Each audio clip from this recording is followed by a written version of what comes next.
الحمد لله رب العالمين والصلاة والسلام على سيد الأنبياء والمرسلين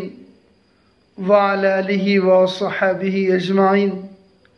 فأعوذ بالله من الشيطان الرجيم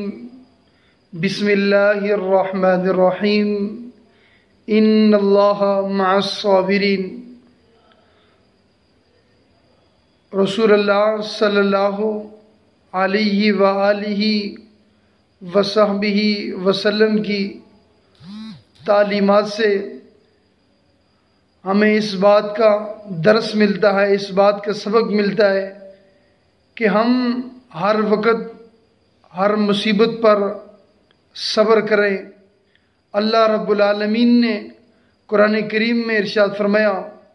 کہ اللہ رب العالمین صبر کرنے والوں کے ساتھ ہے، صبر کرنے والوں کو پسند کرتا ہے۔ اور رسول اللہ صلی اللہ علیہ وآلہ وصحبہ وسلم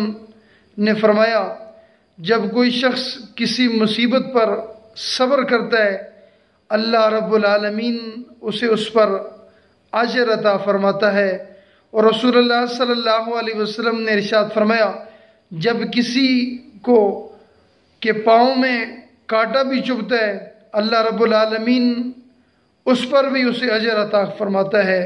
لیکن اسے مشروط کیا گیا ہے صبر کے ساتھ، یعنی جب اس پر وہ صبر کرتا ہے اللہ رب العالمین اسے اس پر اجر عطا فرماتا ہے، لیکن جب وہ واویلا کرتا ہے، ناشکری کرتا ہے، صبر نہیں کرتا تو اس کی تکلیف اس واویلے سے، اس ناشکری سے ختم نہیں ہوتی، لیکن اس کا اجر اسے زائل ہو جاتا ہے۔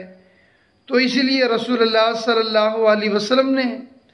ہمیں یہ تلقین کی کہ ہمیشہ صبر کے تھامن کو مضبوطی کے ساتھ تھامنے رکھنے کی تلقین کی گئی ہے، اور اس کے ساتھ ساتھ ہمیں یہ بھی بتایا گیا ہے، ہمیں یہ بھی سبق دیا گیا ہے جب کوئی تکلیف پہنچے اس پر صبر کریں، اور جب صبر کریں گے تو اللہ رب العالمین آپ کو اس پر اجر عطا فرمائے گا۔ اور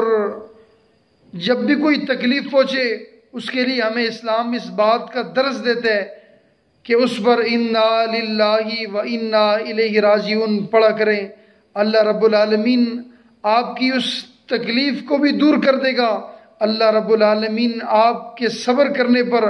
آپ کو اجر عطا فرمائے گا۔ اللہ رب العالمین ہم سب کو تمام تکلیفوں میں صبر کرنے کی توفیق عطا فرمائے۔ رب العالمین میرے، آپ کے، ہم سب کے